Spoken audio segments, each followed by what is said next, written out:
Hello students. सबसे पहले हमारे एजुकेशनल चैनल कॉमर्स चॉइस में आप सभी विद्यार्थियों का स्वागत है। और हमें ये महसूस हो रहा है कि इस चैनल के माध्यम से जो भी जानकारियाँ दी जा रही है, सारे स्टूडेंट्स इससे काफ़ी लाभान्वित हो रहे हैं।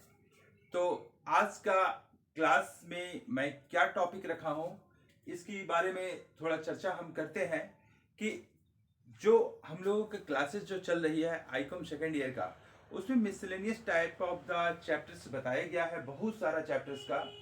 तो यहाँ पर जो चैप्टर हम लोग चालू जो किए हैं वह है हमारा अकाउंटेंसी का डिसोल्यूशन ऑफ पार्टनरशिप।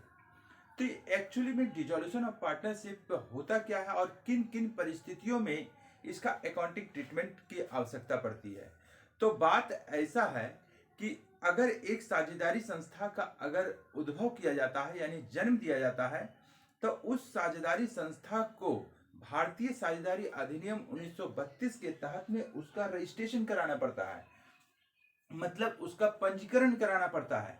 और ये निश्चित है कि अगर एक व्यक्ति चाहे कि उस संस्था से पंजीकरण करा ले तो ये संभव नहीं है, क्योंकि एक व्यक्ति अगर किसी प्रकार का व्यापारिक संस्थान को संचालित करता है तो वह एकाकी व्यापार के दर्जे में आ जाता है। लेकिन अगर साझेदारी संस्था को अगर जन्म देना है तो कम से कम 2 सदस्यों का होना बिल्कुल जरूरी है। और अगर उस संस्था का उद्देश्य बैंकिंग व्यापार करना होता है तो उस संस्था में अधिकतम सदस्यों की संख्या 10 होती है। लेकिन अधिक एक सामान्य प्रकृति का जो व्यवसाय होता है उसमें सदस्यों की अधिकतम संख्या 20 हो सकती है। मतलब इससे क्लियर हुआ कि एक साझेदारी संस्था में कम से कम 2, अधिक से अधिक 20। लेकिन उस संस्था का अगर नेचर मनी मार्केट का है, बैंकिंग व्यापार करना होता है, तो सदस्यों की संख्या 10 होती है। तो यहाँ बात आता है कि जिस समय साझेदारी संस्था का जन्म दिया जाता है उस समय सभी साझेदारों के बीच में आपस में विश्वास का जो संबंध होता है वह बहुत ही गहरा होता है। एक साझेदार दूसरे साझेदार के साथ में एक अच्छा से व्यवहार करते हैं, भाई भाई की तरह रहते हैं और लोगों के प्रति इतनी अच्छी सद्भावना होती है कि वह सोचता है कि भविष्य में भी जिस तरीके से वर्तमान समय हमारा चल रहा है वह भविष्य में भी हमारा इसी तरह से चलता रहेगा। मतलब एक दूसरे के पास साथ में समन्वय अच्छा रहेगा, एक दूसरे के साथ में विश्वास अच्छा रहेगा।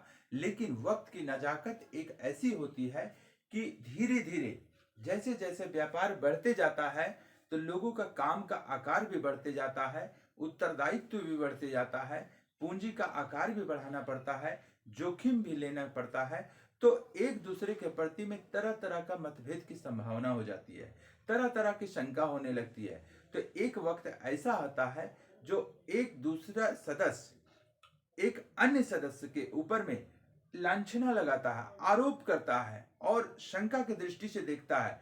तो एक समय के अंतराल में यह विश्वास का जो बुनियाद जो स्थापित किया था बहुत गहरा ही, वह हमारा कमजोर साबित होने लगता है और एक दूसरे के प्रति में मतभेद की संभावना बढ़ जाती है। और परिणाम क्या होता है कि वह साझेदारों का जो सामूहिक रूप से फर्म जो कहला रहा है उस पर आंच आ जाता है। मतलब कि फर्म को ऐसा प्रभाव पड़ता है कि ये फर्म जो हमारा जो संचालित हमेशा हो रहा था वह फर्म को अब डिसॉल्व कर दिया जाए, वो फर्म को रखा ना जाए। तो ये फर्म को रखा ना जाए, डिसॉल्व कर दिया जाए, विघटित कर दिया जाए, समापन कर दिया जाए। तो इसका मतलब क्या हुआ?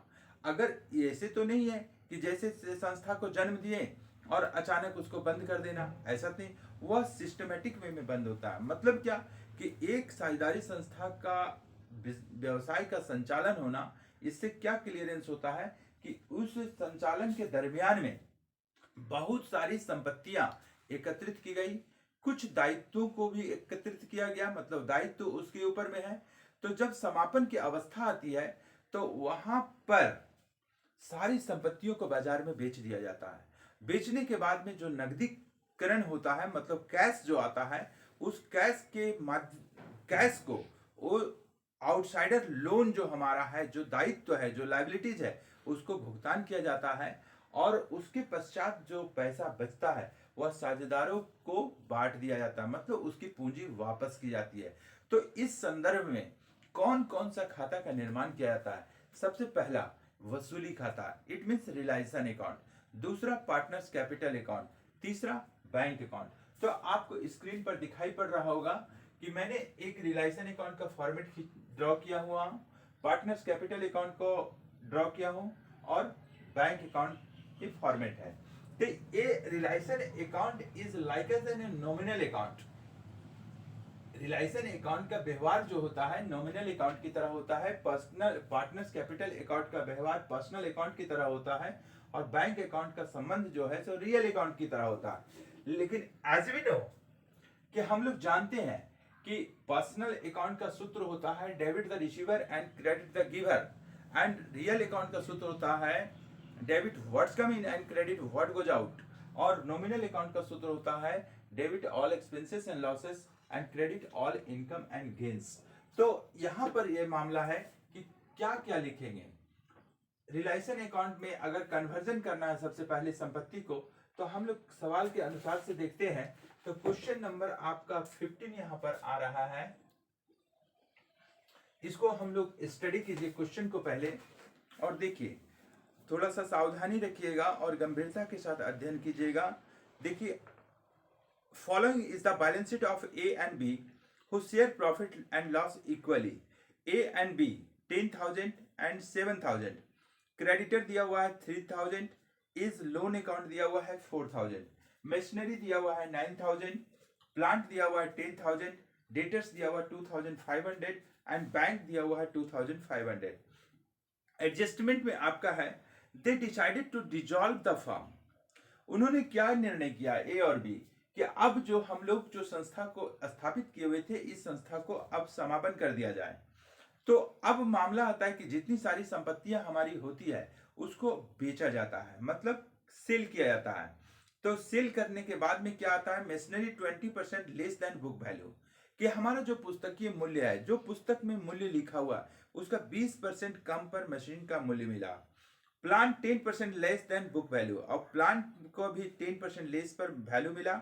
Debtors 2,000, the creditor were paid off at a discount of 10% and open necessary account for dissolution assuming the cost of liquidation amounting to ₹500। ये सारी चीजें हैं। तो इसका कैसे करेंगे एंट्री? सबसे पहला जितनी सारी संपत्तियां हैं उसके बारे में होता है जर्नल एंट्री। रिलाइजेशन अकाउंट दिया to sundry assets account. Sundry assets में दिया हुआ है आपका at first machinery account, machinery account, machinery कितना दिया हुआ है 9,000। ओके, नेक्स्ट पार्ट में दिया हुआ है आपका प्लांट 10,000, प्लांट 10,000। उसके बाद दिया हुआ है देनदार, डेटर्स 2,500। उसके बाद दिया हुआ बैंक, बैंक ऑटोमेटिक रियलाइज्ड है इसलिए इसको बैलेंस में लिखा जाता है टू बैलेंस बीडी, कितना है 2,500। ओके, अब क्या है लायबिलिटी पोर्शन में लिखाया हुआ है कि ए और बी 10,000 और 7,000 कैपिटल, तो इसका बैलेंस हो जाएगा बाई बैलेंस बीडी, कितना 10,000 और 7,000। ओके, अब नेक्स्ट स्टेप में दिया हुआ है क्रेडिटर, इसका होता है क्रेडिटर्स अकाउंट डी या टू रियलाइजेशन अकाउंट। तो इसको पोस्टिंग के वे में किए तो क्रेडिटर्स को हम लोग लिखे, अमाउंट हमारा है 3,000, और दिया हुआ है क्या कि एज लोन अकाउंट। ए पार्टनर तो जरूर है लेकिन किसी वक्त के में यह व्यक्ति जो है सो किसी कर्ज दिया, किसी प्रकार का कर्ज दिया फर्म को, तो वह रकम हमारा है 4,000, मतलब 4,000। अब क्या बोलता है कि जितनी सारी हमारी संपत्तियां हैं इसको बेचा जा रहा है मार्केट में, तो यहाँ बाई कैश लिखा जाएगा। इसको हम इस तरीके भी लिख सकते हैं, by cash realised from sundry assets. बढ़िया से लिखिएगा। पहला है क्या कि मशीनरी में आपको दिया हुआ है 20% लेस देन मशीनरी। मशीनरी में आपको 9,000 का मशीनरी है, इसमें 20% आपका 1,800 रुपया हो जाएगा। तो आपको 9,000 में 1,800 घट जाएगा तो 7,200 रुपया आपका आ जाएगा। अब अगला कदम में क्या है, प्लांट में 10% लेस। प्लांट में आपका 10% लेस करके वैल्यू मिला, यानी कि बिका। तो 10,000 का है, 10% हमारा 1,000 होता है, तो कितना मिला, 9,000। तीसरा, ओके। उसके बाद में बोलता है देनदार से हमें 2,000 रुपया मिला। देनदार कितने का था, 2,500 रुपया का। मुझे पैसा मिलने वाला था 2,500, लेकिन जब मार्केट से इस चीज को कलेक्शन किया गया तो 2,000 मिला। और क्या बात है, यहाँ और बोला हुआ है कि creditor were paid off at a discount of 10%। तो इसको क्या करेंगे, अगले कदम में पहले जोड़ लेते हैं। सबसे पहला 200, 7 और 9 16 और 2 18, 18,200 रुपया मार्केट से आ गया। अब इस 18,200 रुपये में दायित्व तो हमारा क्रेडिटर्स का है, तो इसको पे ऑफ करेंगे। कितना करेंगे, 3,000 देना था, कितना दिए हम, 10% लेस पर। 3,000 का 10% कितना हो जाएगा, 300 हो जाएगा। कितना लिखना पड़ेगा बाहर में, 2,700। और एक रिलायसन एक्सपेंसेस जो हमारा है वो भी हम दिखाएंगे, क्योंकि इस कार्य को करने के लिए छोटी छोटी खर्च जो गिरा हुआ है उसको पेमेंट तो करना ही पड़ेगा। तो कितना पेमेंट करना है, 500 रुपया।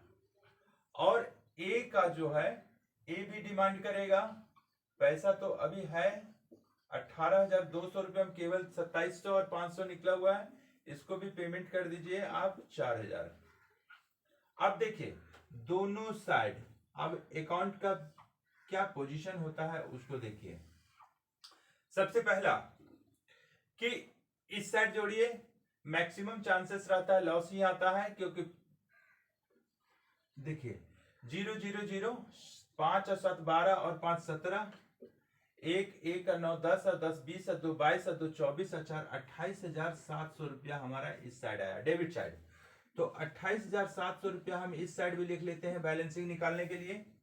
अब क्या करना पड़ेगा, 2 और 5, 2 और 5 7, 3 और 4 7, 7 और 18 25 और 3 28, मतलब 3,500 रुपया जो बैलेंसिंग फिगर आया वह हमारा लॉस होगा। और आपको मैं बताया हूं पहले भी कि if debit is more than credit side then conclusion will be the loss, and in other way credit side is more than debit side, conclusion will be the profit. In this question loss will be loss transferred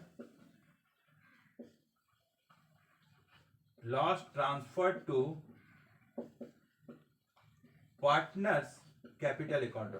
okay, आपको अच्छी तरीके से समझ में आ रहा होगा। कहीं भी डाउट हो तो आप इस चीज को, सवाल को चैट बॉक्स में डाल करके आप पूछ सकते हैं। तो 3,500 रुपया को हम डिवाइडेशन करेंगे तो कौन कौन पार्टनर है, तो ए और बी है, जिसका रेशियो जो दिया हुआ है आपका तो इक्वल है। तो जब दो पार्टनर है और इक्वल का बात आता है तो 1/2 और 1/2, मतलब 1,750 रुपया ए को वहन करना पड़ेगा और बी को वहन करना पड़ेगा 1,750। अब ये आपका रिलेशन अकाउंट आपका कंप्लीट हो चुका है। अब देखिए आपका कैपिटल अकाउंट में क्या बातें करना है और क्या एंट्री करना है। ए का मामला जो है वह पूंजी लगाया है 10,000। अब इस अकाउंट में जो लॉस हुआ है उसको हम लोग एंट्री करते हैं। संबंधित खाते का नाम लिखेंगे रियलाइजेशन अकाउंट। रियलाइजेशन अकाउंट कितना हो जाएगा, 1,750 रुपया ए के लिए और 1,750 रुपया बी के लिए। अब यहाँ पर ए का कहना है फर्म से कि 10,000 रुपया मेरा पैसा है, मुझे अब दे दिया जाए, क्योंकि अब फर्म में रहना भी नहीं है और फर्म रहा भी नहीं।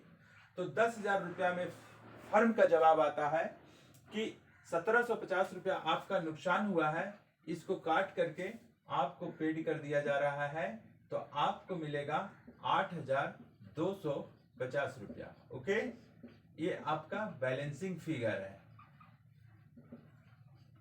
अब यहां पर इसका भी खाता क्लोज हो गया। बी भी बोला कि ए का तो हिसाब हो गया, क्या मेरा भी हिसाब होना चाहिए या नहीं होना चाहिए? फर्म बोला अवश्य होना चाहिए। तो 7,000 रुपया बी बताया कि 7,000 रुपया मेरा हिसाब में है, 7,000 रुपया दे दिया जाए। फर्म बोला ना ना ना ना, 7,000 रुपया में आपको मिलना तो जरूर है, लेकिन आपका जब रिलेशन अकाउंट का जो हिसाब हो रहा था, जब सारी संपत्तियों को बेचा जा रहा था और दायित्वों का भुगतान किया जा रहा था, उस समय 1750 रुपया आपका भी नुकसान हुआ है, तो आपको मिलेगा ये पैसा काट करके, मतलब आपको मिला 5,250 रुपया। ये बैलेंसिंग फिगर आया, ये आपको बी को मिल जाएगा। अब फर्म क्या करता है? ये तो रियल अकाउंट है, bank account is like as an real account. और what is the formula of real account? Debit what's come in and credit what goes out. जो पैसा आता है उसको डेबिट साइड करेंगे एंड जो पैसा जाता है उसको क्रेडिट साइड करेंगे। तो ये हमारा पहले से पैसा पड़ा हुआ है 2,500, और यहाँ रिलायसन के द्वारा जो सारी संपत्तियों को मैंने सेल किया उसमें से 18,200 रुपया आया है।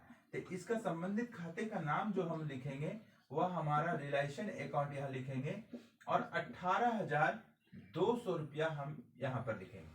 और किसी प्रकार को तो पैसा तो आया नहीं, लेकिन पे आउट क्या क्या हुआ इसको आप देखिए अच्छी तरीके से। पहला में पेमेंट हुआ, आपका बैंक अकाउंट यहाँ पर दिया हुआ है, जितने बार लिखा हुआ है उतनी बार हम लिखेंगे। यहाँ पर सबसे पहले आपको क्रेडिटर का पेमेंट हुआ है, उसमें लिखेंगे रिलायसन अकाउंट, कितना लिखा जाएगा? तो 3,000 में 300 काट करके मतलब 2,700 रुपया। ओके, फिर आपको एक्सपेंसेस के रूप में आप किए हुए थे, तो रिलायसन अकाउंट फिर पुनः लिखेंगे, कितना? 500। और फिर ए का लोन का भी पेमेंट हुआ है 4,000, इसको भी लिखेंगे रिलायसन अकाउंट। ओके, कितना? 4,000। और क्या पेमेंट हुआ? ए का पेमेंट हुआ फाइनली कैपिटल अकाउंट के माध्यम से, इस कैपिटल अकाउंट, इसका कैपिटल रिटर्न हो रहा है कितना? 8,250 रुपया। और बी को भी पे आउट किया गया, कितना? आपका 5,250 रुपया। अब ये पक्ष जो है क्रेडिट साइड और डेबिट साइड, ये दोनों मिलना जरूरी होता है। देखिए कितना आएगा। सबसे पहले डेबिट साइड में हम लोग क्लियर करते हैं, 5 और 2 7, 18 और 2 20, 20,700। इस साइड में आप देखिए 5 और 5 10, 1 7 8 5 13, 13 2 15, 15 और 2 17, 1 2 3 4 7 और 8 15, 15 और 5 20। यही है डबल एंट्री सिस्टम का मैजिकल एंट्रीज, कि आप सैद्धांतिक रूप से अगर प्रविष्टियां अच्छी तरीके से करते जा रहे हैं तो लास्ट में बैंक अकाउंट जो है, तो जितना पैसा आता है उतना पैसा पेमेंट हो जाता है, यानी फर्म के पास में अब किसी प्रकार का पैसा नहीं बचा। और एक प्रक्रिया अपनाने के बाद में सारे फर्म जो फर्म है, इस साझेदारों का सामूहिक रूप को ही फर्म कहा जाता है, वो ऑटोमेटिकली डिजॉल्व हो जाता है, मतलब समाप्त हो जाता है। जो व्यक्ति पूंजी लगाया था उन व्यक्ति को पैसा रिटर्न हो गया हिसाब करके। और आपको ध्यान ही रखना है एग्जाम में कि सबसे पहला रिलायसन अकाउंट, पार्टनर्स कैपिटल अकाउंट और बैंक अकाउंट बनाना है। आपका इसका व्यवहार नॉमिनल अकाउंट की तरह होगा, इसमें व्यवहार आपका पर्सनल अकाउंट की तरह होगा, और इसमें आपका रियल अकाउंट की तरह होगा। तो ये आशा और उम्मीद है कि आपको ये क्वेश्चन आपको बहुत बढ़िया तरीके से समझ में आ गया होगा, और ये क्वेश्चन आपके एग्जाम के लिए काफी इंपॉर्टेंट है। अगर सतर्क रहेंगे तो और प्रैक्टिस करेंगे तो निश्चित है कि आपका एक क्वेश्चन आसानी पूर्वक बन जाएगा। मतलब this type of the question is very very important for your exam. और आपसे आशा और उम्मीद किया जा रहा है कि आप जो क्लास प्रत्येक दिन हो रहा है, आप धीरे धीरे करके इसका अभ्यास करते जाइए। प्रत्येक दिन आपको नए नए वीडियोस आपको मिलते जा रहा है, और इस प्रकार से आपका कोर्स का जो तैयारी जो है वो पूर्ण रूपेण आपका कंप्लीट होते जा रहा है। तो ये आज के क्लास में बस इतना ही। Okay, thank you.